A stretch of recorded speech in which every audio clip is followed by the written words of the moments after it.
Welcome everyone. We're just going to give it another few minutes for people to join us and then we'll get started.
Just giving it another couple of minutes. I know we had 155 registered, but I understand given the weather events of late in the southeast region that will probably be much lower than that, but we are recording today's session and it will be uploaded onto our website so that people can have a look at it afterwards and still participate in the Mentee survey. So if you have colleagues that weren't able to join in today, or carer friends that weren't able to join in today but really want to be part of understanding this new framework and also want to have their say, then please let them know that it will be on our website in the next couple of days.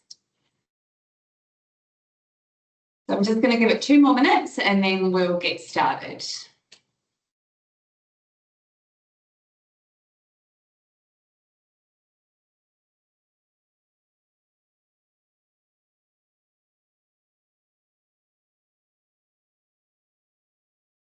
For those that are online already, you can join to our Mentee survey. We're going to do a bit of a presentation first, but you can join by either clicking on the barcode there on the left or popping that number up the top into mentee.com.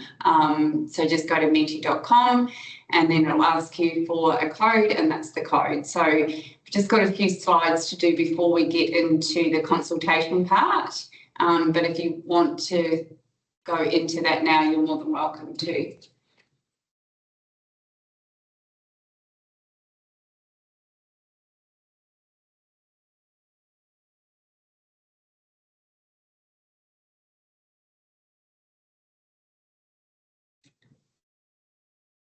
Alrighty, well, we may get started because I'm mindful that we've only got about an hour and a half today. So firstly, I want to thank everyone for taking the time to join us today. I know that we've got a combination of stakeholders. We've got carers, we've got department workers, and we have agency workers on the line. And we thought it was really important that it was a combined consultation because we want to hear everyone's voices and for others to hear voices from the department and from an agency perspective and from a carer perspective all at the same time.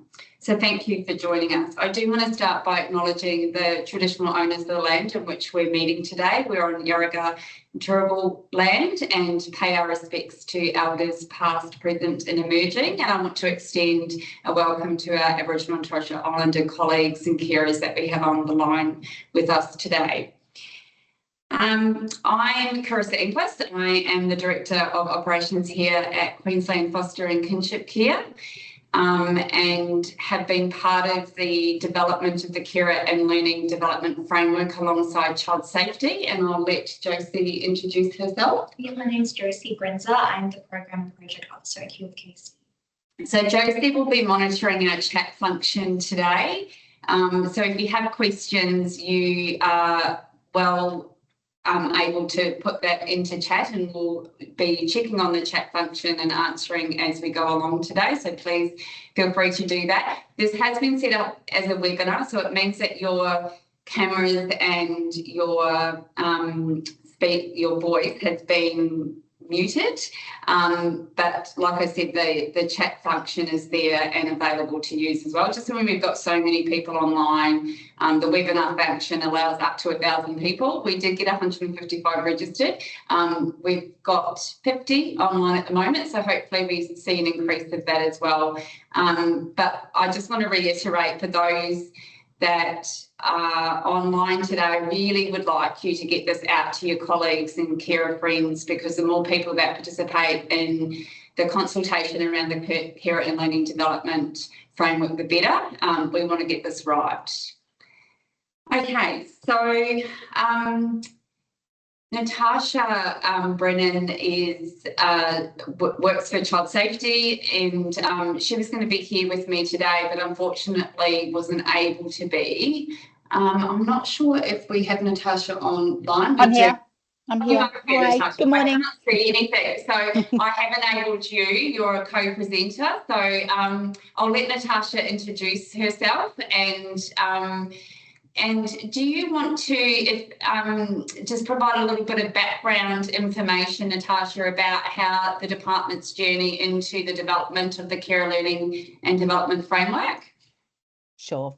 Good morning, everyone. For those who I haven't had the pleasure of meeting yet, my name's Natasha Brennan. I'm a Principal Program Officer, as Chris had mentioned, at Child Safety. I work in the family-based care and support team in the city, and we obviously provide a statewide support and investment approach to supporting carers such as yourselves. Look, thank you for inviting me today. And as Chris has said, it's been a really fabulous project that we've had involvement in. It came about following a residential care review that had been implemented, led by the department. And from that, an implementing placement outcomes project was developed. It was led by Director Sue Trembath and her team, and they worked very closely with Carissa and QFKC and myself in terms of looking at ways that we can continue to support and make things better for carers. And as part of that process, they devised a carer learning and development framework, which is what's going to be presented today to all of you for some feedback. It's a great framework, and it became quite quickly agreed upon amongst the teams that this was something that had, I guess, greater opportunities than perhaps was initially thought. It is a tool that's quite flexible, and as you'll see as Carissa leads through the presentation today, it's something that has a lot of opportunities depending on different scenarios. And I won't go into that as much because I certainly don't want to take away some of the surprise elements that Carissa is going to deliver shortly. But it is a great tool. We are looking forward to hearing all of your feedback and letting us know what you think, how it could be used, and anything you think needs upgrading or changes. So thank you again for being here today, and I look forward to hearing everyone's feedback. Thanks so much, Natasha, and it's great to have the department with us today co-presenting this really exciting new framework. So we'll get started. The first few slides really is about talking to you around what is the Carer Learning and Development tool. And then after that, we will go into some feedback. We're going to start. We've just had one of our case officers join us, Margaret, so you might see her in the background there. So she's just come in to join us today.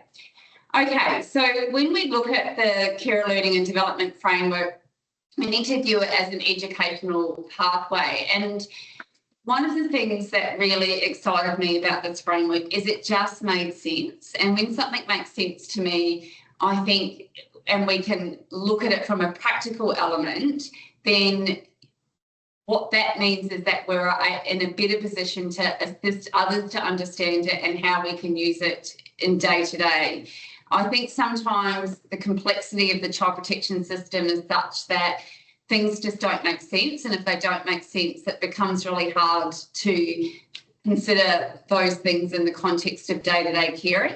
So the thing that I really loved about the Carer Learning and Development Framework is it just made sense to me, and I could see how we could use that day-to-day with carers. So we can look at that from an educational pathway to start with.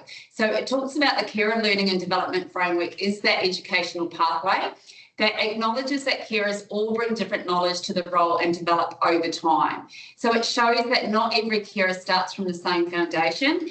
It acknowledges that kinship carers often come into the system with no training or understanding of the system, because training is not a mandatory element of becoming a kinship carer. But foster carers do come into their journey with an element of understanding.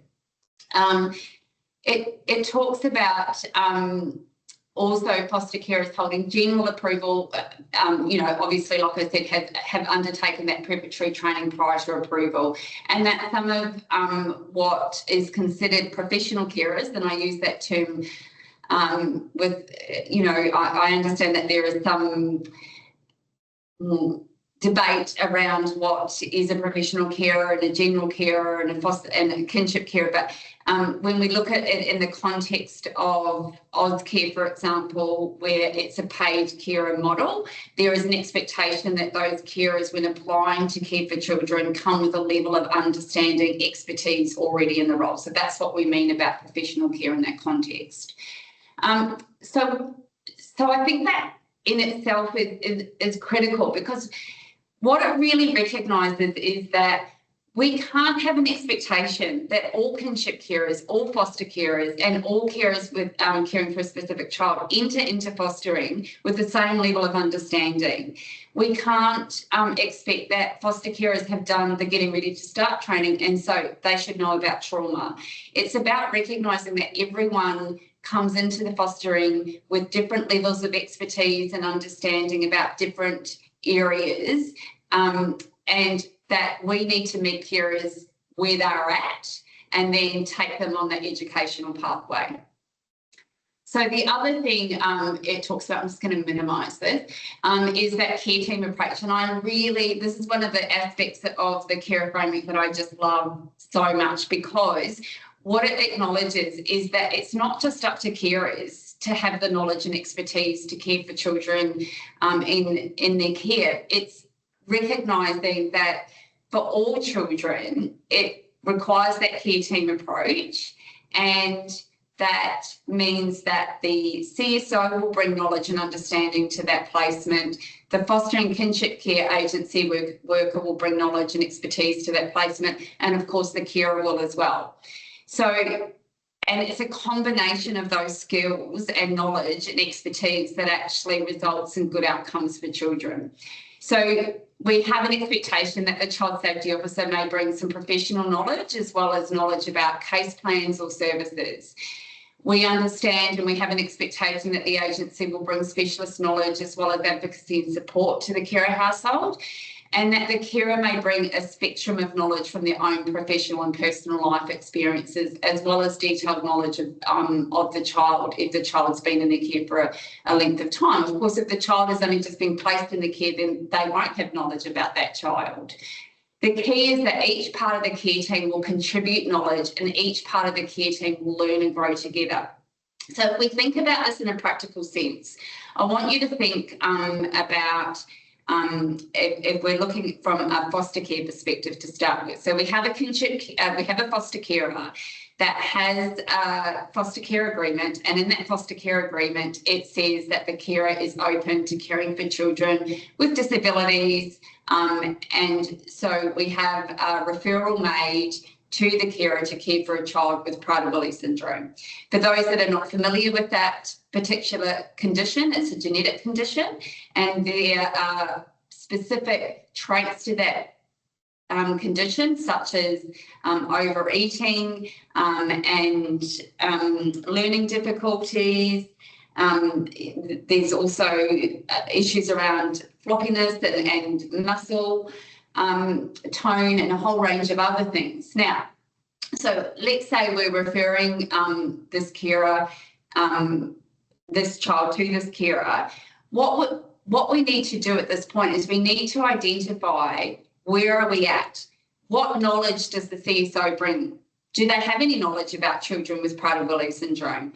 Do they know of any connections that they can support the child with or the carer with? From a fostering and kinship care agency point of view, in terms of the agency worker, what knowledge and expertise do they have to support the carer to provide care to the child with this particular condition? And for the carer, what knowledge do they have? Do they understand that the child is possibly going to go into the fridge and into the pantry multiple times a day and overeat, and that there is not a signal in that child's brain that tells them that they are full? Now, when we have those conversations at the very beginning of a placement and we acknowledge where people are at in their learning journey, we can identify what the gaps are in knowledge and we can fill those gaps. But if we don't have those conversations, if we just refer a child to that carer and we don't talk about what those learning gaps are or what we know, that's when we can come into trouble. So I want to provide an example of that. Let's say we have a carer that has a child placed with them with Prader-Willi syndrome and that no one has identified learning and development gaps. So we potentially have an agency worker that doesn't understand the syndrome, we have a carer that doesn't understand the syndrome, and potentially we have a CSO that doesn't understand the syndrome as well. And then we have an agency worker come around one day and the carer's at their wits' end because they can't stop this child from overeating. So they start putting locks on the pantry and locks on the fridge. And the agency worker then is concerned about that because that would be seen as a restrictive practice, and so they report it to the department, and again, with no understanding, we could end up with a standard of care placed on the carer. And that could have been easily prevented had the care team understood the condition and put things in place to prevent that from happening. So that's just one example is around when we identify gaps in knowledge in particular areas of learning and development according to a child's needs, we can actually work in a space of prevention. And I just absolutely love that concept. And we're going to talk about that more as we go on, because it also applies in the sense of we can't assume that carers, just because they've done the Getting Ready to Start training, have an in-depth knowledge about trauma and should be able to respond to a child's trauma in a trauma-informed way from the start every single time, because that is actually taking a position that carers are starting their journey in that enhanced space, and they just might not be there because they don't have the knowledge or the skills at that stage. So we'll talk more about that as we go on. But I really love that section around the care team approach, because it, like standards of care, where we talk about it takes everyone in that care team to meet the statement of standards. What we're saying with the carer learning and development tool is that everyone has a responsibility to have knowledge and expertise to meet a child's needs. So the last part of that talks about a proportional and tailored response. So when we understand it as an educational pathway, and when we accept that it's a care team approach to knowledge and understanding of children's needs, we then enable a system to respond better to needs, including tailoring support and targeting learning and development opportunities. So when we make a match between a child and a carer, or when we're placing a child with a kin carer, we identify what those gaps in learning may be and we fill those.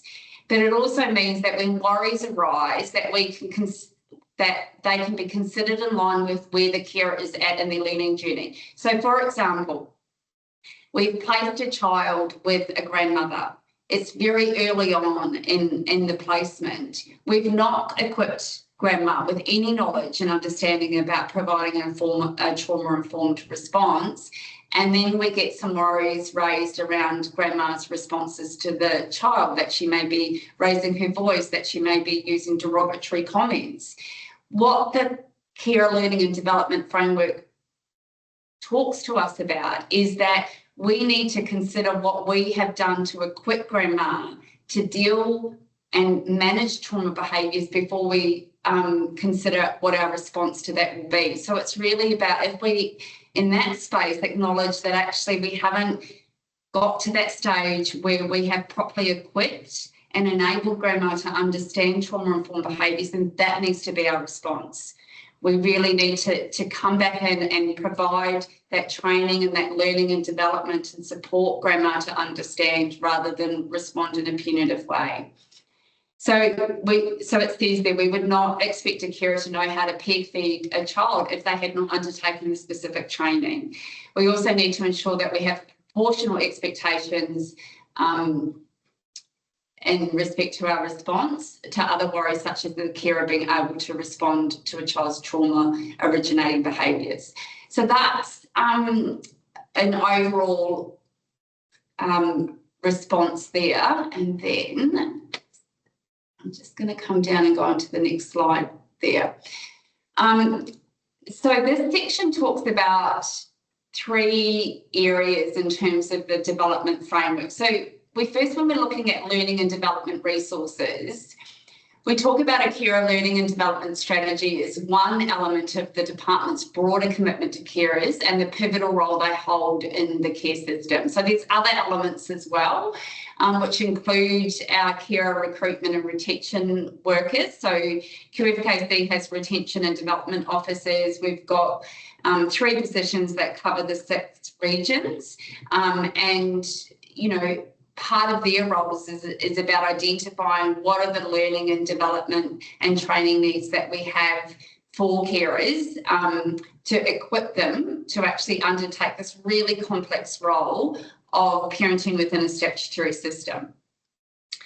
And we run obviously all sorts of surveys with carers around exit surveys and point in time surveys that assist us to understand what carer learning and development needs are, what we're doing well in the system and what we may need to improve. So that all assists us to identify point in time opportunities and resources to support carers to grow in their role. And look, the retention and development officers are working really hard in that space. We have our reference group that has over 130 carers in it. And, you know, they are participating in consultation around lots and lots of different things, including the Statement of Standards resource, educational surveys that are going to improve outcomes in that space. We've got carer forums occurring across the state. So there's a lot happening in that space. And, you know, we're always looking at ways in which we can add to resources that will better equip fostering kinship carers to care for children and young people. And sometimes that's through the fostering kinship carers themselves, but other times that's actually through the fostering kinship care agencies. So one of the things QFKC is working on, and we've just completed our first module, is on delegated authority, which is an online training module. And we will add to those modules as we go on, and that will make up an induction pack for fostering kinship care agency workers to undertake. Carers will be able to undertake the training themselves as well if they want to, but it's about what is that baseline knowledge and information that we need in order to work within this really complex system. So delegating authority, placement agreements, statement of standards, statement of commitment, like there are so many topics that we need to understand in order to operate in the system. It guides capability building for carers as they develop in their role. The framework reflects both the shared and different needs of general foster carers, kinship carers and foster carers of specific children, carers who need specialist skills such as peg feeding, and carers who provide care at very short notice. So it's recognising, I think one of the things that we haven't been necessarily great at over the years is this. We've kind of had this view of one size fits all approach. So if you want to be a foster carer, then you have to be open to short-term, long-term respite placements. You have to be able to deal with, you know, anything and everything in terms of behaviours and medical needs and disabilities and a whole range of things. And I think what we're starting to understand and get better at in that recruitment space and hopefully in the retention space is actually we need to be listening to our foster carers and what it is they're able to bring to the table. So if we've got a foster carer that only wants to provide respite care, then we need to respect that, and we need to provide the tools, that the training, the resources for them just to do that.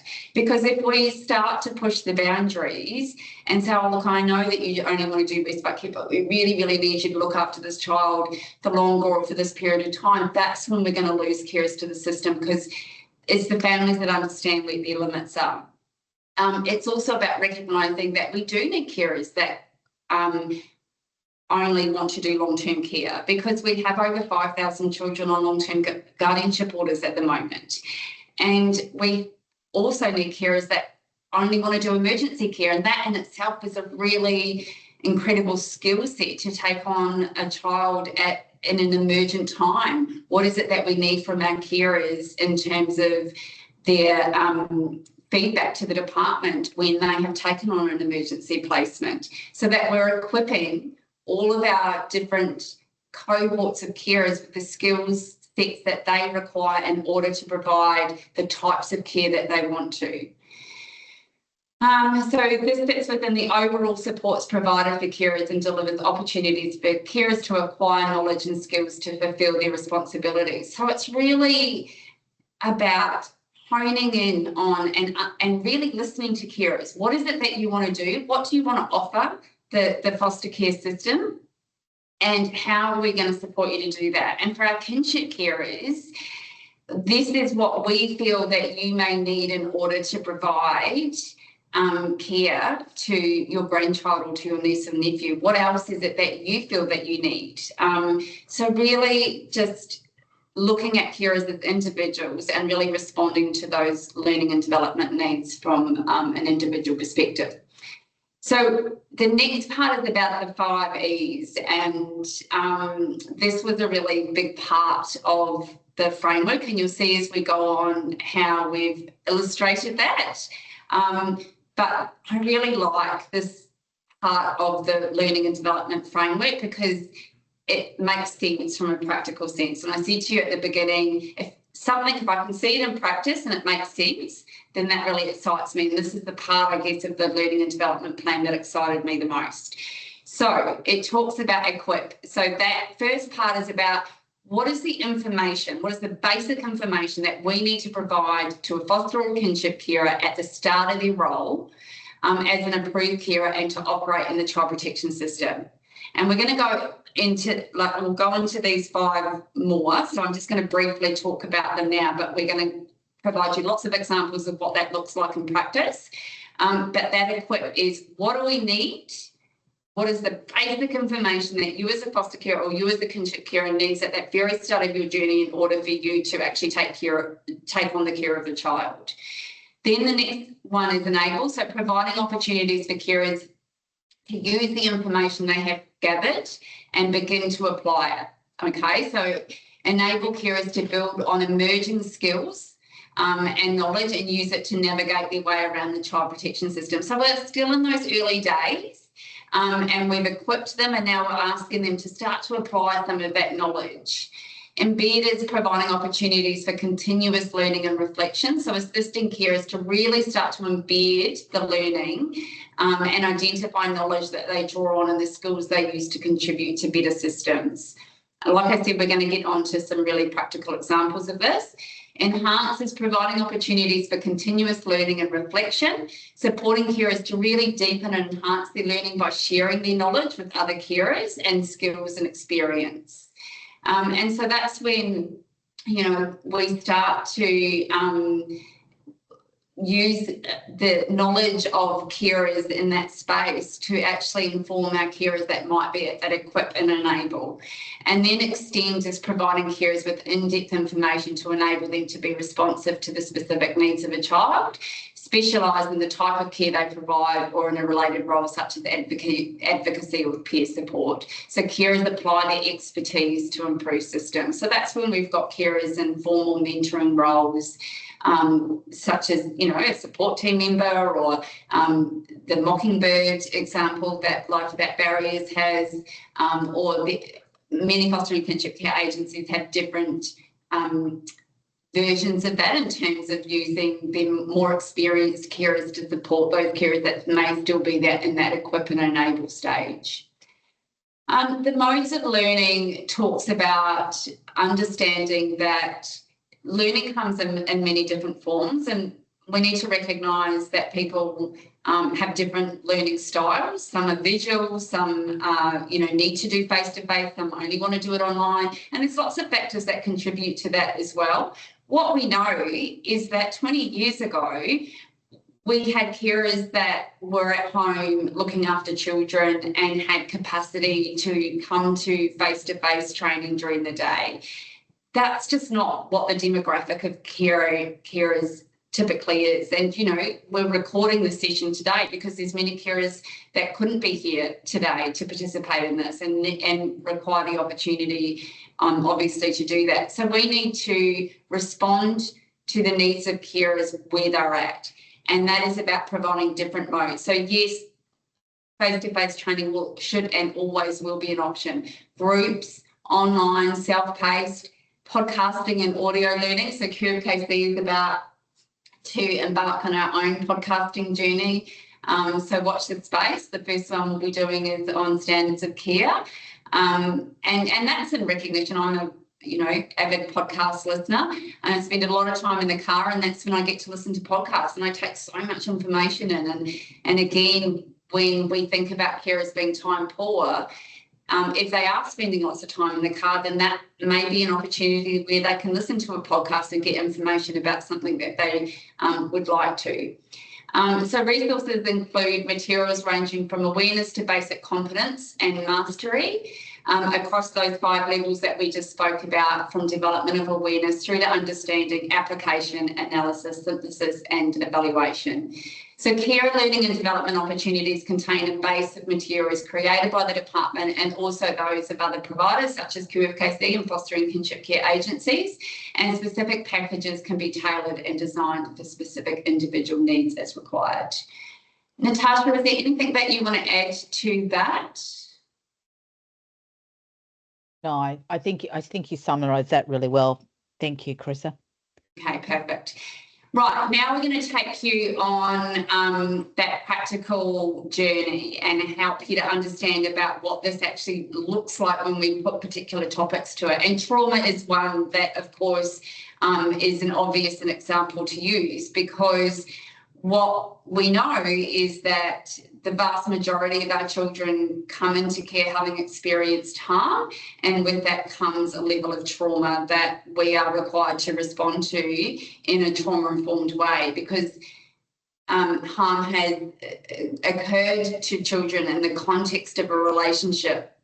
Then how we heal a child is through the context of that's through another relationship. So responding to children in a trauma-informed way is an absolute essential element to all foster carers and all kinship carers. So when we think about trauma in this context, so we think about equip, so that's the awareness. We start to have those conversations. So for foster carers, that starts at that point of getting ready to start. For kinship carers, that should start at that assessment process. So if it's a provisional approval, then we do have a responsibility to start having those conversations. I remember receiving a phone call from an auntie who'd had some children placed with her and her nephews and nieces, and when I said to her, she was talking to me about some of the behaviours of her nephews, and they were really obvious trauma behaviours, but she didn't see it that way because no one had had conversations with her. She genuinely saw it as her nephews testing her boundaries and being naughty. And when I asked her, why the children had come into care, the response that she provided to me indicated that she'd not been provided with information.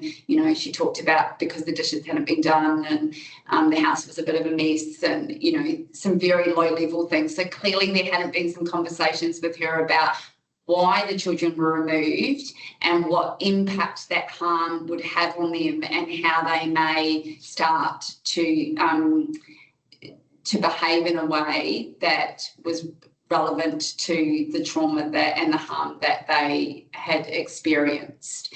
So that equipping is super important. We need, at the very basic level, for foster and kinship carers to understand what trauma is and what they may expect to experience in terms of the children's behaviours. Then when we're going to enable, we want them to start to understand that more. Like, so now you know about it, we want you to understand what that looks like. And then when we look at embed, we really need to support you to how to respond to that trauma. So you know about it now, you have an understanding of how that has occurred, and now we're giving you information about how you may respond to that. Enhancing is focusing on responses to trauma, such as in a cultural context or adolescent or communication or cognition. So, and that's really important. So for example, if we have a child with fetal alcohol syndrome, right? It's that at that enhanced level, that would be about being able to apply your understanding of trauma to the different developmental stages of what we would expect to see with a child with fetal alcohol syndrome, because what you see at the age of 2 and 3 and how you respond to that is going to be very different to what you see in an adolescent stage. So it's really that really much deeper understanding and being able to respond at those different developmental stages. And then that extension is about being that mentor, helping other carers to understand it, because who better to help a carer that's sitting at that equip and enable stage to understand and be aware of trauma than the people that have walked that journey and lived that journey and can provide those real life and lived experiences to carers that have maybe feeling really overwhelmed at the beginning of their journey. So hopefully that, and we've got lots more visuals. So I'm going to bring the next visual is around that cultural awareness. And I think we've chosen this topic because it is so incredibly important. I sat on foster care panels for about 15 years. And I used to read in that section around how a carer would meet the cultural needs of a child. It would often be things that were, you know, that they would take the child to NAIDOC events and that they would consult with, you know, in those days, the RE. But what we, and then, you know, further down the track, we would have issues around carers not meeting cultural needs. And when we actually go back and have a look at that, it's because they haven't been equipped or provided with the necessary knowledge in order to do that well. And so if we look at it from this, that it provides the tool to have the discussion. So if we've got carers that are saying, we want to care for children from other cultures than our own, and that could be Aboriginal and Torres Strait Islander, it could be Māori and Pacific Island, it could be any culture other than their own. And if we match a child into that household, then this model provides a tool for us to then have those conversations. Okay, so we've placed Johnny here. Johnny is Aboriginal, and you have a responsibility as Johnny's carers to meet his cultural needs. Where do you think you might be at? Are you at Equip? Are you at Enable? Are you at Embed? And so we get a point in time, and if they say, look, I feel like I have an awareness and I feel that I have an understanding, but I feel like I'm at that point of embedding, and I need help from the agency and the department to support me to keep the children connected to culture. So I may need some support in connecting to local cultural groups, or I would like to understand what mob the child is from, so I can start to look online and learn about the language group and you know, things like that. So it's really about a conversation, and this provides that tool to have those conversations. If you have a child that is of Indian descent that you are putting with a family from a different culture, then again, you're using this tool. What do you know? What do you understand about the Indian culture? Where are you at, and where is the agency worker at, and where is the department at? Because again, if we're taking that care team approach, it's not, the focus is not on just what the knowledge, and so it might be that as a whole care team, you're like, oh gosh, we've got some real gaps in learning here. We may have a CSO that doesn't know much about the Indian culture. We may have an agency worker that doesn't have a lot of knowledge either. And we have a carer as well that doesn't have a knowledge. So we've got a whole care team. So what are we going to do about that?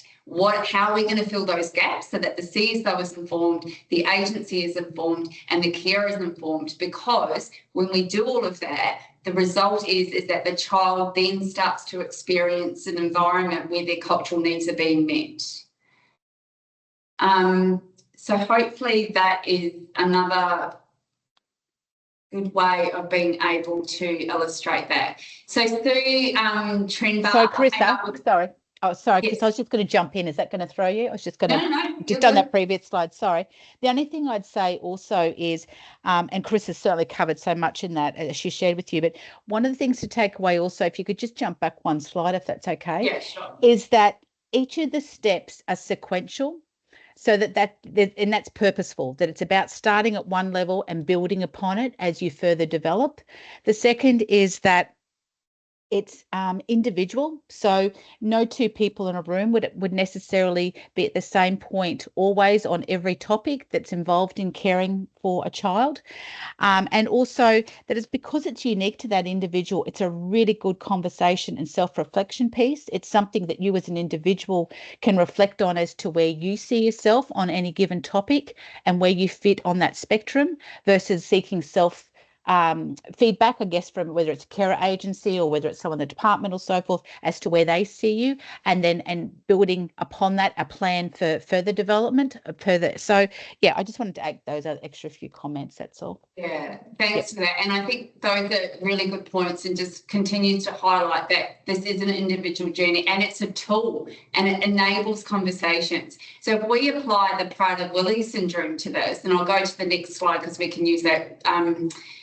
It's got trauma in this part as well. But if we think about Prader-Willi syndrome, like I spoke about before, so we sit down when the child is placed with that carer and we say, right, where are we at? The CSO might say, look, I've had a child on my caseload before and was really involved, so I feel like I'm here.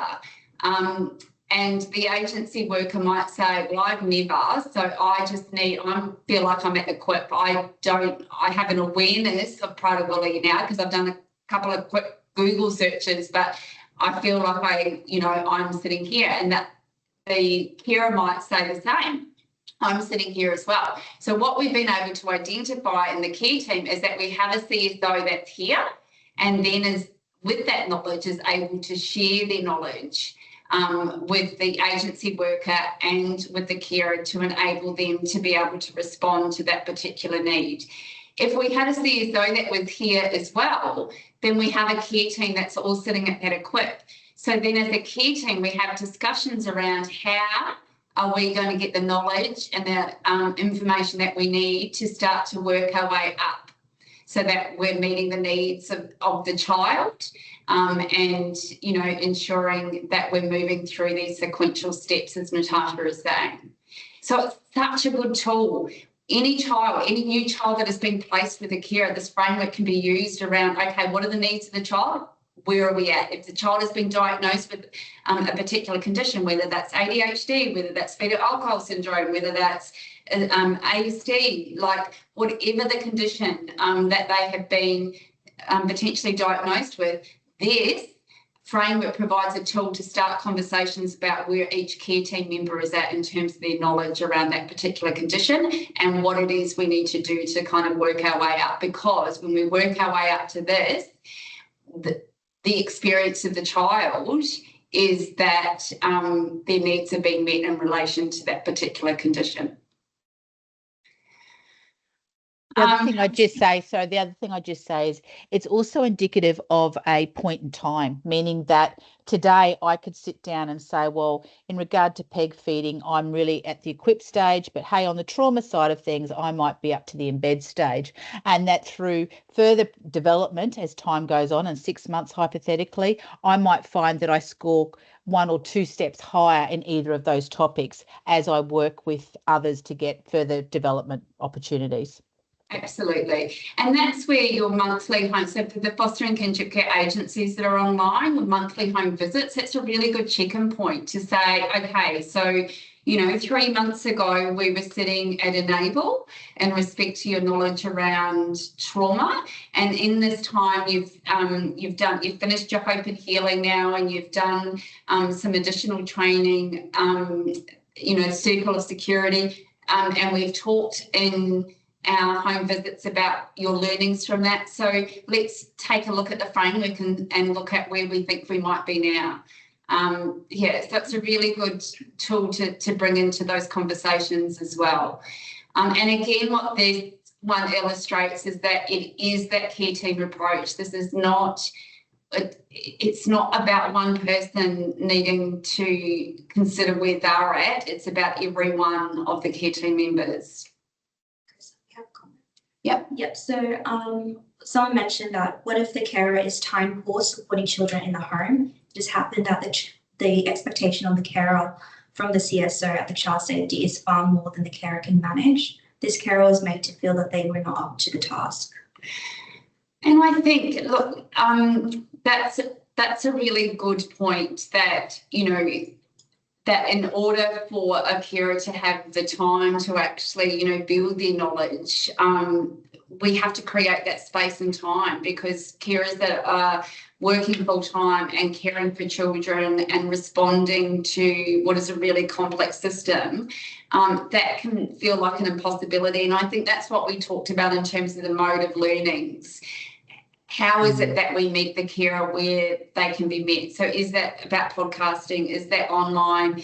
Those monthly home visits, is it those monthly home visits that we use? Is it opportunities for learning and development? Because, those need to occur, so we actually start to use those as an opportunity for education as well. So I think, again, there's no one size fits all. And, we would just really encourage individual carers to really talk to their care team about, well, how is this going to be achieved for me, because this is what my day looks like already. I think what this does do, though, is it doesn't put the sole responsibility on carers to have all the knowledge. It's about understanding that agency and the department need to have that knowledge as well. And part of that plan may be that if you're, as a carer, still sitting at that Enable for a particular condition that a child may have in your care, and you don't have the time to go and do like a, full-on course around that your agency worker,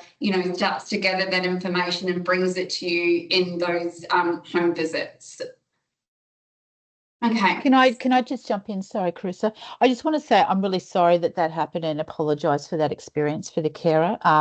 That would have been really disheartening. So, yeah, I'm very sorry for that. I do want to just jump in at this moment and say that at the moment, the team that I'm part of, I mentioned at the beginning, I work for the family-based care and support team. We are very, very motivated at the moment to be reviewing all the training. We've had conversations already, and QFKC have undertaken some great work to help us with this. We are looking at reviewing the training that is currently available to carers, that being for foster and kinship carers. We are very focused on wanting to provide more updated training and better ways to be delivering that training. So ways that Chris had just mentioned, webinars and podcasts, things that can be done at your convenience in your own home at a time that's suitable for you. So I just wanted to let you all know that we are very focused on that at the moment, and we are at the moment undertaking reviews and having conversations about how that can look and what work can be undertaken over the next 12 months. So thank you, Natasha. So again, this just illustrates the acknowledgement and importance of that framework, being that the CSO, the carer and the agency all have a part to play in terms of their learning and development, and that if we really focus on that, then the child's care experience will be one that is much more positive. And this again is another illustration. Sue liked the illustrations around cooking. So we've got the ingredients here, putting it all together and popping it in the oven, and then we get a cake, and then we start to decorate it, and then we put candles on it. So it's really just trying to even more so help people from a practical sense to understand what this looks like. So lots of different illustrations, and keen to hear your feedback on that. One of the things that was considered in the framework also was, again, looking at it from a visual perspective, is that we have the child here at the top, and the CSO, the carer support worker, and the carer are all of those pillars that, are there to support the child and keep the child strong.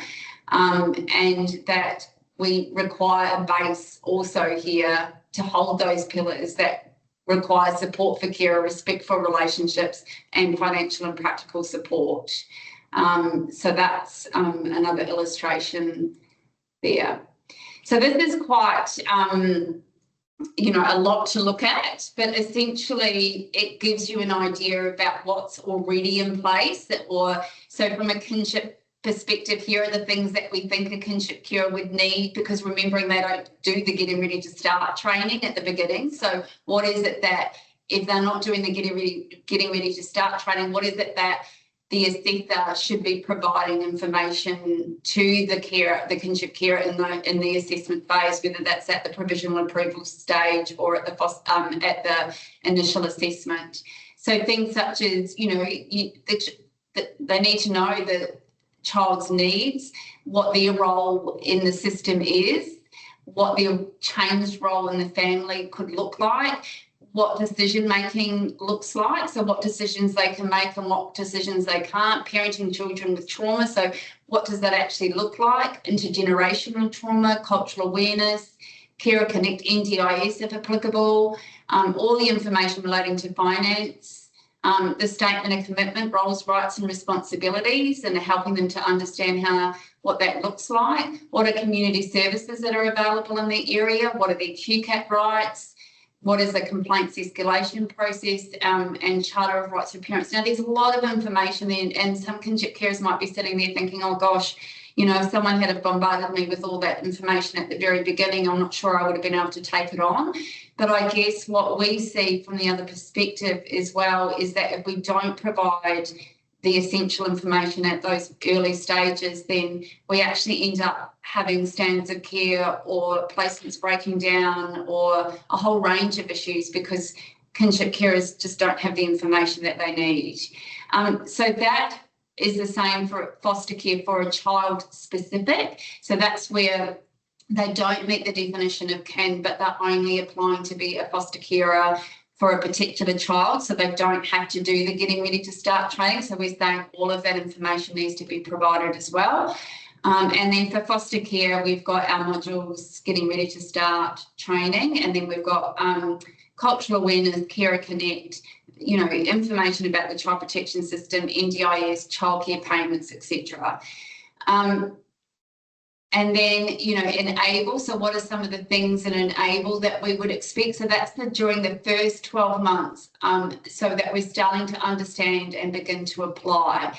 So again, what you'll see for kinship care is a lot of these things in here are the same as in here, but now that they're actually providing care, they're able to put it into some level of understanding and context, and we're continuing to support them to do that.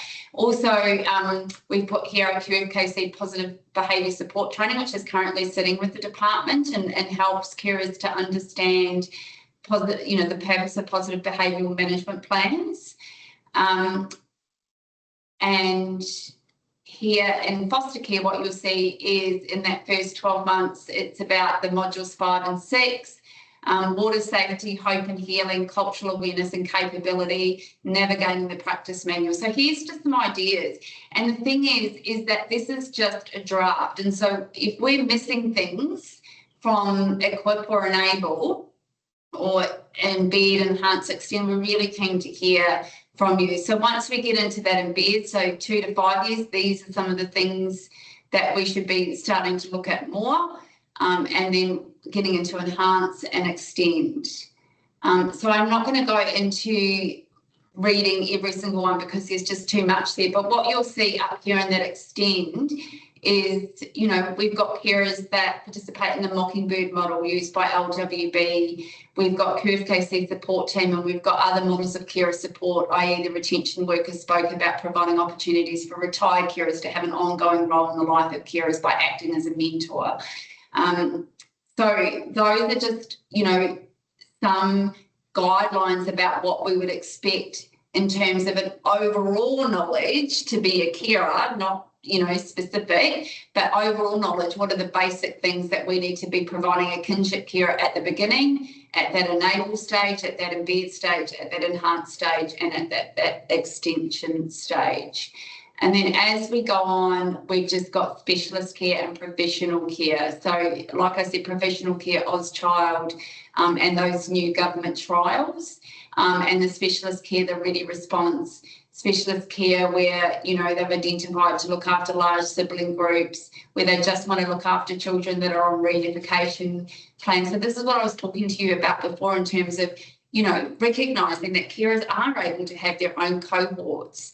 Like if they just want to do reunification, then we need to support carers just to do reunification. If they just want to do long-term care, then, what does that look like? If they just want to care for children with disabilities, then that's about us, looking at what the framework looks like for that particular type of care. Okay. All right. So that brings us to the end of the presentation, and we are now going to get into our consultation stage. So what I need you to do is, if you're not already logged on to the Menti survey, I need you to either go to menti.com and put in that code, or I need you to scan the QR code. And then the first question is, we just want to know who is joining us today. So if you could just click on who we've got, that would be great. So lots of agency workers. Good to see that we've got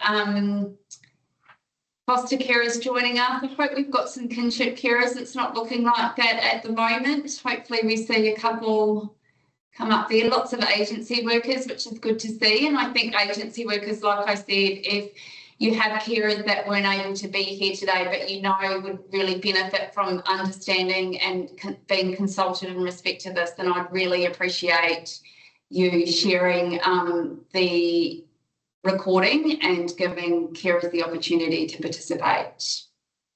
So we've got 8 foster carers joining us. We've got 29 agency workers, 7 from child safety and 1 other.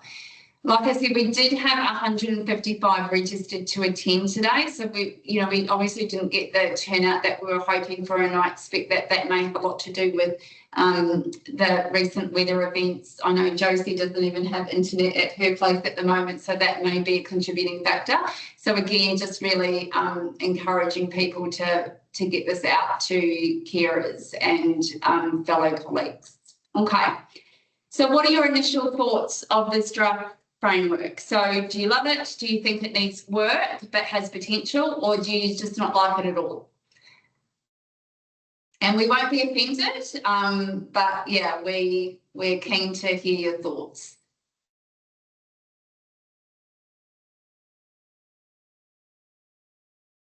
Loving all of this coming in. Sorry, Carissa, can I just jump in? There's a person who's got the hand up and she's just advised, I think it's a she, so that she's having trouble logging into Menti. So I don't know if there's anyone else's, and that might be affecting some stats that you're collecting at the moment. JK's got a hand up and just sent a message, I think, saying having trouble logging in. Yeah. Okay, so Josie's going to try and resolve that issue, but please know that if you don't have an opportunity today to look at, to participate in the actual survey, that it will be online, and this survey part will also stay open for 2 weeks. So you don't have to be online today to participate. You will have the opportunity to participate for 2 weeks up after this. Alrighty, so we have 41% that love it, 56% that feels that it needs some work, but it has potential, which is great, and 4% that don't like it. So I'd really encourage, so we're going through some more questions, obviously, and for those that feel that it needs work but has potential, are really keen to hear what that looks like, and hopefully through today's survey we'll be able to get an idea of that. But if you feel that, because Menti surveys are quite limited in terms of, you know, what we can ask, if you feel like at the end of the survey that you haven't been able to clearly articulate your view, then please reach out. I'll give you some details to reach out to us to provide those. Okay, so we want to know more. So do you believe that a carer learning and development framework would support you in your role? So that's our first question, and then there's another couple of questions here as well. And so down here is strongly disagree, and up here is strongly agree. So I understand that we've got foster carers, and we've got agency workers, and we've got department workers. Remembering that this is a framework that is aimed at everyone. So if you're a department worker online, then this is as relevant to you as foster carers as well. So do you believe that the carer learning development would support you in your role? So strongly agree. Do you believe that learning and development is a journey for all care team members to go on? And then the final question is, has there been a time when you felt that there has been an unrealistic expectation of you in respect to knowledge that you should hold? And I think that's the same, you know, like I would say that that question is really relevant to all three, because sometimes there's an expectation because you're a CSO, you should know it all. You know, you should be well informed, like with the biggest cultural knowledge and trauma knowledge than anyone else has, because, you know, you've gone and done a degree, and so you should just know all of this. Or you should know about everything to do with ADHD and everything to do with ASD and everything to do with everything. And that's just not, you know, realistic at times. So I think it's important that we provide an opportunity there. We have another comment. So Carissa, will there be examples for carers agencies department? I asked staff about what the different stage levels look like in practice. For example, regarding cultural connection, what would enable really look like, what does enhance look like, etc. Sometimes we as practitioners can have very different views about what a certain level of skill or capacity might look like. So I think examples would be great. Yeah, 100%. So I think that for this to work, people need to understand it, and the more examples and specific examples that we can give you, the better. So absolutely, we will provide more specific examples around a framework from a cultural perspective, from a trauma perspective, that under-equip, this is exactly what awareness looks like. This is exactly what understanding looks like. This is exactly what being able to apply it looks like. And for us to be able to do that with culture, with trauma, I think those are the two, you know, big categories that sit across all carers, and then we'll be able to look at what that might look like for individual carers in respect to particular conditions or diagnoses as well. Okay, so do you believe that a carer learning and development framework would support you in your roles? So 3.8 out of 5 strongly agree. Do you believe that learning and development is a journey for all care team members to go on? So 4.6 out of 5. And has there been a time when you feel that there has been unrealistic expectations of you in respect to knowledge that you should hold? And that's a 3.8. So some quite strong results there around that are sitting in that strongly agree. Okay, so the 5 E's: equip, enable, embed, enhance, and extend. What do you think? Do you like it? Do they make sense? Is it good, but it's missing something? Are they completely off the mark? So I think what Josie said before, we know that it needs more work in terms of really helping, but from a practical sense, when we look at those 5 E's and understanding the purpose of them, does it make sense? So we've got 24 so far that are saying it makes sense, 5 that are saying it's good, but it's missing something. We haven't got any that's saying completely off the mark, so that's good. That's really positive. And like I said, I think, you know, sometimes we just need a tool to start a conversation.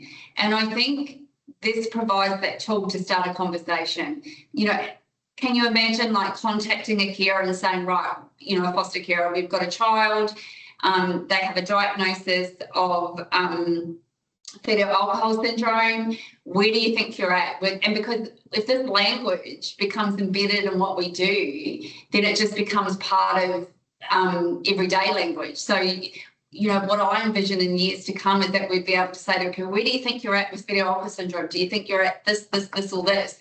And a carer being able to say, oh, I think I'm at the embed. I think I'm feeling pretty confident. Or you might have a carer that says, oh, I'm adequate. And I think what the agency worker talked about before is the importance of us having a shared understanding about what that looks like. And that's really important, is that shared understanding about what does equip look like, so that when you're saying to the carer, what do you think you're at in terms of fetal alcohol syndrome, and they say, I'm at embed, that you both know what that means, that their understanding of that is exactly the same as what your understanding of that is. Okay, so we've got one person that says it is off the mark. So I'm really keen to hear, like I said, we'll give some details at the end for some further feedback if you feel comfortable to do that. Good, but missing something, 11, and 36 have said that it makes sense. So let's go on to the next question. So tell us more. You've got 200 words. So here's your opportunity to give us a bit more information. So really keen to hear what you have to say. So if it needs more, it's missing something, do you know what it is missing? Are you able to speak to that within 200 words? If you feel that it does hit the mark, why do you think that? But we're really keen. Can I just say that your responses are completely anonymous as well? We can't see who's responding and what they're saying. So if you're worried that your name's going to come up when you provide the information, that's absolutely not the case. We don't know who's responding to what.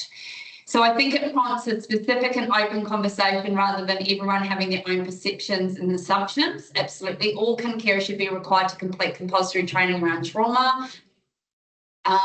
Really good base, need to always ask the carer where they think they are on their journey also, 100%. That's, absolutely the purpose of this, like really, like where do you think you're at? Where do you want to be? How are we going to get you there?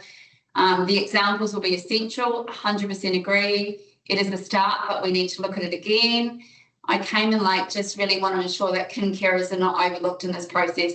No, they're not. The kin carers are included right throughout. There's a section on what can provided at that equip stage, at the enable stage, at the equip, enable, enhance. So that's very much at the forefront of what we're thinking. Only works if carers are willing to be reflective and willing to learn new skills and knowledge. Yeah, absolutely. But that's also the case, I would say, for CSOs and agency workers as well, that, it's about everyone kind of coming into a journey and understanding that we need to be open to learning more. Worries around child not being diagnosed, but no, there is something. Diagnosis and support can take years to get to. Yeah, absolutely. And so then sometimes it's about, what are some of those behaviours? Like what are the things? So like if we have a child, for example, that is, what's an example? That is being really aggressive, for example, and that's resulting in them being suspended at school, and it's resulting in other children in the placement being hurt, then what is it specifically that we need to look at there? Is it about trauma? Is it about being more creative in respect to parenting techniques? Like, what is it? about the behaviour that we may be able to support a carer to better understand. And QFKC positive behavioural management training is a great example of a particular training that we may be able to assist where we may not have a diagnosis, but there are certainly behaviours that may be challenging. The framework seems practical and broad, encompassing key areas for carer training and development. A key area for improvement is they're getting ready to start training. Yep, agree. This is a great conversation starter. I do feel a more detailed guide to stage will support all parties, absolutely. As this framework is developed, I would like to see how agencies can work to engage the CSOs and carers on the journey more effectively. Absolutely, I think it's a great concept and a great guidance for everyone. I'm worried that this is on the basis that carers are willing, open and have insight as well as child safety capacity to do this. And I think, you know, it is a journey. I think if it's seen as a tool, like when we do our foster care agreement, that we've already got a learning and development plan in there, but it's so broad and it's not used, it's not fit for purpose. So I think that provides a tool to start those conversations better. And I also do believe that if carers see this as a care team approach and that not all the responsibility is on them to have all the knowledge and do all the training and stuff, and that, you know, we identify where the agency worker might be on the journey and where the CSO, then there may be some more willingness there as well to participate. I need to process, print out, read through and digest. Absolutely, I get that. I think it works on the assumption that members of the care team have a level of insight where they are at. And that's where, that's a really good point. And I think that's where team leaders, leadership team members, foster and kinship care workers, like everyone's got someone to talk to and that may be in a position to, if someone perhaps doesn't have the insight, someone that can come in and provide some level of, I guess, outside advice. Yeah. So we've got one here that's overly complicated. We do want it to feel simple. So I'm really keen, you know, and I know that there was lots of feedback around it may be missing something or it's not quite on point. This is a draft. I want to be really clear that what we're coming to you with is a draft, and we're really keen to get people's feedback to say what can make this better, and because we want it to be something that works for everyone. Simplicity is the key. Can 5 E's be 3? What quality assurance is woven throughout? So there's some suggestions there. Have never come across a CSO who admitted they you know, I wasn't inferring that CSOs knew it all. I was saying that sometimes there is the perception that CSOs should know. And, you know, I think it's absolute that no one knows everything. And so I think this is a really good tool for, and almost gives permission to those agency workers and those CSOs to say, well, this is where I'm at in my journey and this is where I feel I need knowledge and expertise in respect to particular. And that fragility syndrome is a really good example of, you know, a care team coming together and using the tool as a opportunity to really look at, okay, well, this is what I know, this is what I know, this is what I know, where are the gaps and how do we meet those? Would like to have a closer look to give a detailed reflection. 100%. This will stay online and it will be recorded. So this will go up on QFKC's website. So we might put the slides separate as well, so you don't have to listen to me go on for an hour and a half, and that you can just go on and look on the slides as well. I believe if you use the framework, it will work well. Important to have and understanding the carer's capacity and understanding the living levels. What's here? I have two. So I think it would be very challenging to conceptualize an individual approach-based framework, and you have all done an amazing job at getting this started. I'm curious to know if there will be metrics for assessing where a carer is within the E stages. Yeah, so the question around whether there'll be metrics in identifying where the carer is, I think what I see that is around the shared understanding is the most important there. So really having all care team members having a shared understanding about what enable looks like, what equip looks like, what enable looks like, what enhance. When we have that shared understanding, then that will support a better understanding. And I think some of that is going to be quite hard because obviously when we're not going to be able to come up with specific examples for every single kind of diagnosis or condition or area. But yeah, really keen to hear from the group as to your thoughts around how we manage that from a metric point of view.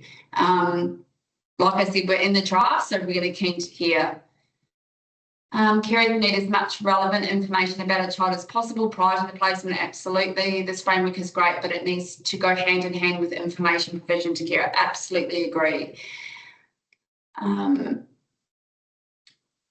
Child safety should respect carers' foster care agreement when it's the boundaries that they put in place. Emergency placement is only emergency, not short break.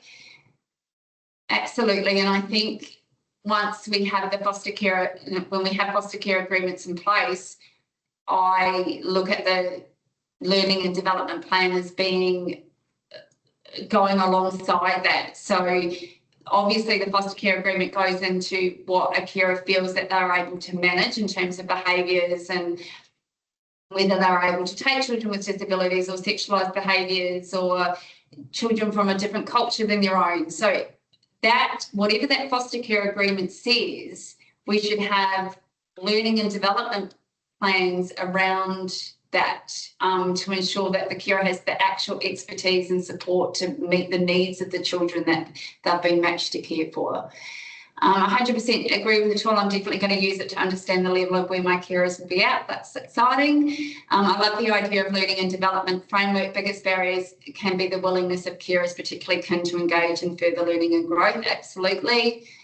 There's lots of here, and we'll like these results. Carers, so anyone that's online can actually view the results as well. So I don't need to go through all of them. I love the term care team as well. In reality, some busy carers will see that it may be too much for them. Yeah, and we certainly had a conversation about that before and recognising the different modes of learning and the importance of meeting carers where they're at. It could be used against carers by agencies. Really keen to hear more about that because that's certainly not what this framework is about. So we need to definitely avoid that and what would be some of the risk factors there. I see that as just more carer bashing, and again really want to understand that more as well because it's certainly a tool that we're trying to develop that will, you know, really support a carer's learning. And I think what we talked about before at the very, very beginning was that if we're going to consider, like if standard of care issues arise in respect to a carer household, then, sorry, I've just got some background. So if carers are going to, if the care team are going to come to a care team, to a carer with some concerns in relation to standard of care issues, but there hasn't been consideration around what the carer knows in relation to the issues. So, for example, we use the example of trauma and the grandmother that I used at the very beginning. We're coming to grandmother 3 weeks into the placement and we're raising concerns about her response to her grandchildren. But actually what we haven't done is considered where grandma is at in her journey and what information we've provided to grandmother in order for her to provide care to her grandchildren that considers a trauma response. So I hope that rather than this being seen as a tool that would be about care bashing, that it would more so be a tool that actually recognises the role that the whole care team plays in providing the training and support to carers that they need in order to provide good quality care, and that being a conversation when we're at that point where there might be some worries and what do we do about that and how do we help the carer. So every training I have been to, so I've got a carer here, general carer for over 20 years, welcome. Everyone has always had a problem with child safety's lack of transparency. Child safety do not work as a care team. And, you know, I think hopefully this tool really provides another opportunity for the illustration that we are a care team and that this is an expectation on you as the CSO and you as an agency worker and you as a carer. I hear we should a lot, but will it happen? I'm not sure that comment. I'll just probably need a bit more information about that. Have children's voices been captured in the development of this framework? So we're just in the consultation phases at the moment, and certainly we have opportunities to then consult with Create. We felt that it was important to bring this to carers, given it's a care learning and development framework in the first instance. I just want to really reiterate that this is a draft and we're at our consultation stage at the moment, but absolutely we'll be consulting. And I absolutely agree there. It's difficult. Like, there's lots of stages in this process that have to work well in order for systems to work. And you're right, the initial referral that makes that match needs to have information so that the match is appropriate, so that the appropriate learning and development can be applied. So yeah, I get that. It's all about training. Our years of lived experience, 100%. So here's the thing, is that if you're a carer that has been around for a very long time, then you're probably past, you know, even the enhanced. You might be at the extent where you are a carer with so many years experience that you are now in a place where you can support those carers right at the beginning of their journey. So I think, you know, that's really important to understand as well. We have got carers that have so much knowledge and so much lived experience and so much expertise, and they just do things not because, you know, it's just second nature for them to respond to a child in a particular way. They're not necessarily thinking about trauma, it's just embedded in what they do day to day. And so it's those carers that we really then need to be spending time with our newer carers to help them, you know, build those skills as well. Okay, and yeah, look, there's some other suggestions there as well. We've got the department present here, but around, you know, if we're expecting carers to go through professional development to meet the needs of children, then we should be considering paying carers for their time around that as well, and that's a good point. I agree with acknowledging carers as the professionals we upskill to become. Having my skill and learning acknowledged would be fantastic. Okay, so there's lots and lots there. So everyone will have the opportunity to go back and read these. We had 88 responses from 42 people, so I really appreciate providing that. Okay, so if implemented, would you support the use of our carer learning and development framework and the care teams that you're a part of? I hope you like my pictures there that I chose, because I had to scan around I wanted to make it as interesting as possible. So we've got yes, we've got no, not in its current format, so not right now, but like I'm open to it, and just an unsure. I liked the little cat. The little cat was very, very serious. Okay, so we've got 15 that would be happy to use it and 15 that not in its current format, but we've got no one that has said no, which is great, and 3 that are a little bit unsure at the moment. Okay, so I'll give you another minute to respond to that, and then we'll move to the next question.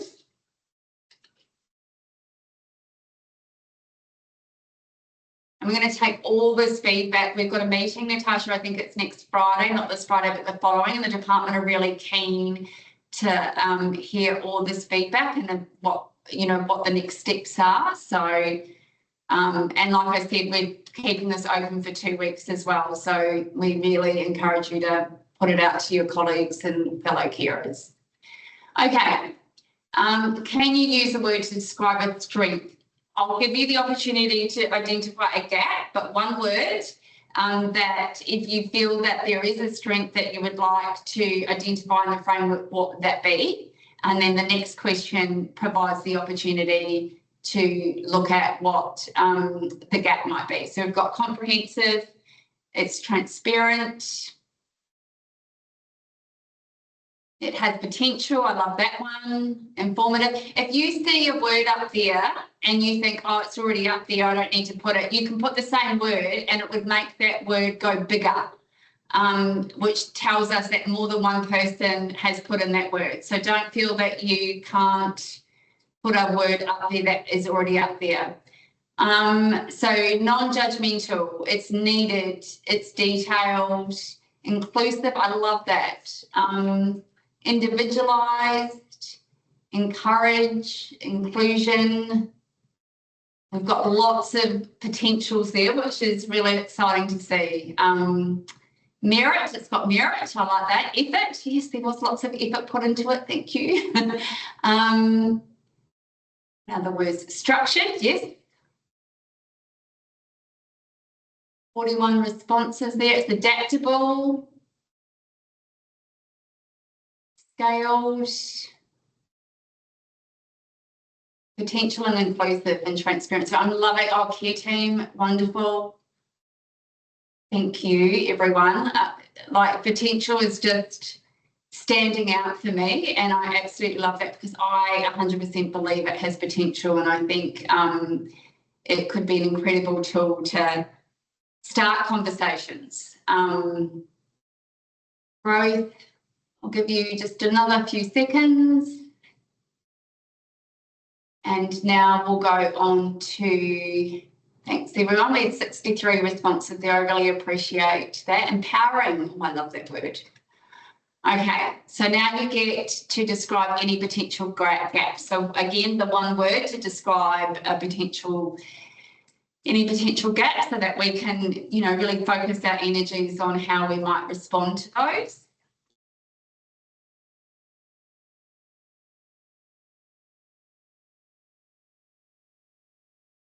No responses yet. Still working. Yep. Oh, yeah, here we go. They're coming in. So we need more examples, child safety communication, reactive workplace, accountability, transparency, compassion, expectations, unattainable, compassion,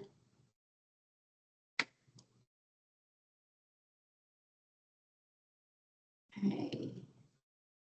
Limited resource, time, I see that one, and that's something that has been raised a few times, and now that I've, said that word, lots of people are putting it back in. So yeah, I get it is about this world that we live in where there's only so many hours in the day, and time and expectations is this going to be another thing that we put onto carers. And if we're able to come up with a finalised kind of model, that's the last thing we want this to be seen by carers, is another expectation on them. That it, rather is seen as a tool to support and accountability for all care team members.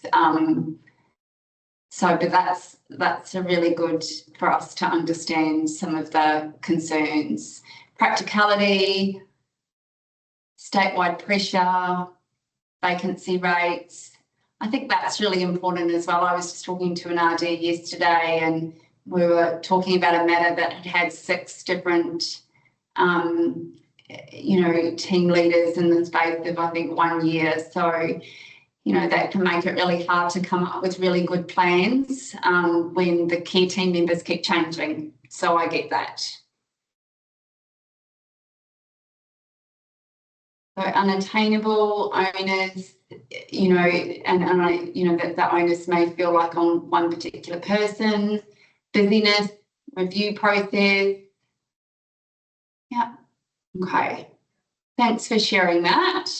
We'll certainly look at each of those. And so would you like to see this or a version of the carer and learning development implemented across the state?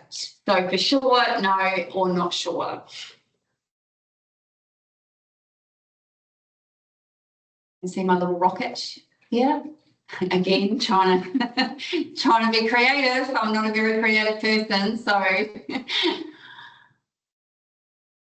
okay, so we've got 25 for sure. No one has said no at this stage, and 16 have said not sure.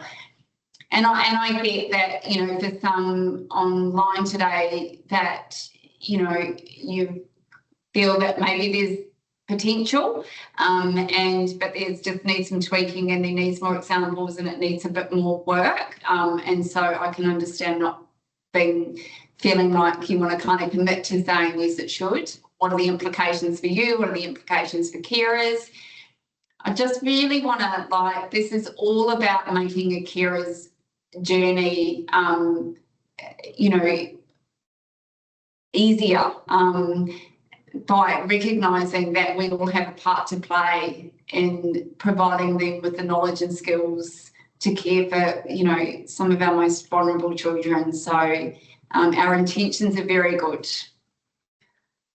Okay, what do you see as next steps? So if you can put, I think it's up to 200 words for this one as well. So if you can give us some ideas about what you would like to see happen next, now is your time to provide that. Here are examples. Yep, absolutely. Focus groups, child safety together and apart. Great. Ask children, absolutely. Further consultation with carers.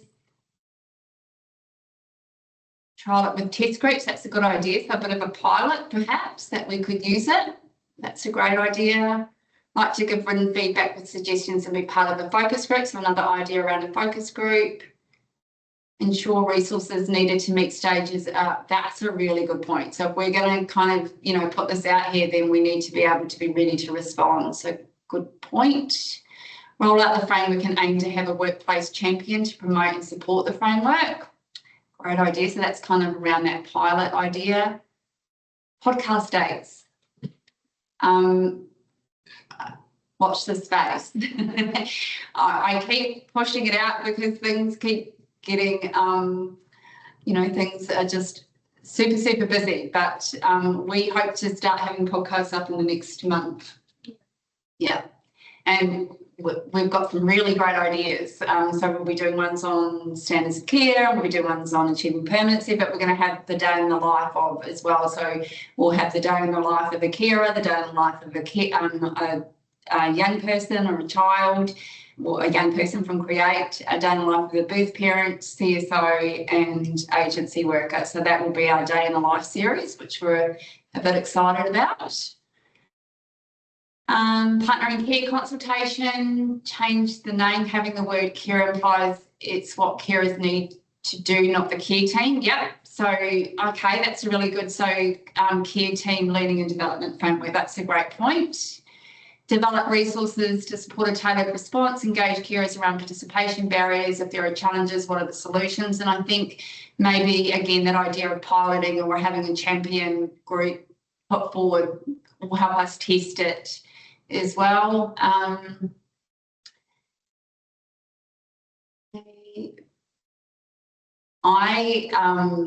Anyone that knows me well knows that I'm absolutely obsessed with podcasts. So I'm as excited to kind of go on this journey because I just see it as a great opportunity. I know how many I listen to in the car, and you know, I've listened to so many podcasts that have given me knowledge and expertise in the work that I do. So really good opportunity and medium. Reduce caseload, so CSOs can be responsive rather than reactive. And I know that's continues to be a really big issue.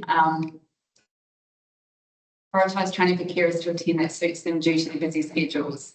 Absolutely, and that's around that mode of training as well and being flexible. So keep responding, and we will absolutely, like I said, this stays open. So all of these responses will be able to be collated. Okay, it's 12 o'clock, and that brings us to the end of our survey. The information that you provided today is valuable and obviously provides opportunities to learn what carers need and how best that is delivered. So I'm going to stop sharing that for now and just come back. I just want to say thank you for participating today. This has given us a really good starting point to know what our next steps are. We're really early on in that journey around the development of this framework. We wanted to have a checkpoint to see, are we on the right track? Are we completely off track? What I'm hearing from most is that we are on the right track. There's lots of tweaks that need to take place, and there's opportunities for pilots and testing. We need lots more examples. Carers need to be involved. Young people need to be involved. So I really appreciate the feedback that's been provided today, as that will now generate conversations about what our next steps are. Remembering, and I know that I've said it lots of times, but this is going to stay open for 2 weeks. So we need as many people participating in this as possible, because the results when we've got 200 people as opposed to 45, a whole lot, it's obviously capturing a whole lot more of our network. Natasha, I'm going to hand it over to you, see if there's anything further you would like to say. No, only thank you everyone for your feedback. Look, it was a really honest feedback from what I can see, and it really will help us in determining what our next steps are. So thank you very much. Okay, is there anything final in the chat? No, it's just about how do we send it out to the carers and colleagues. Okay, yes, so we'll have it up on our website, and we'll get the link and we'll send it out the same way we sent out the invite, so through agencies. So agencies, can you please get it out to your carers so that they can pass it on to carers as well. But if you haven't got that from your carer, from your agency in the next couple of days, just go onto our website and go on the training tab, because we will have it up there and it'll be very clear. You'll be able to see, we'll name it Carer Learning and Development Framework presentation, and we'll also put the slides up there as a separate link, so that if you want to go back and have a look at the slides but not obviously go through the whole presentation, that you can do that again. And that'll be closed in about 2 weeks' time, so we're giving 2 weeks for people to go on and do that. Okay, well, thanks everyone. It's been a really real privilege to have you all online today, and being able to present, the beginnings of what we hope to be an incredible journey forward in this space. And we look forward to coming back to you with next steps. So we'll see you later for now. Thank you, everyone. Bye.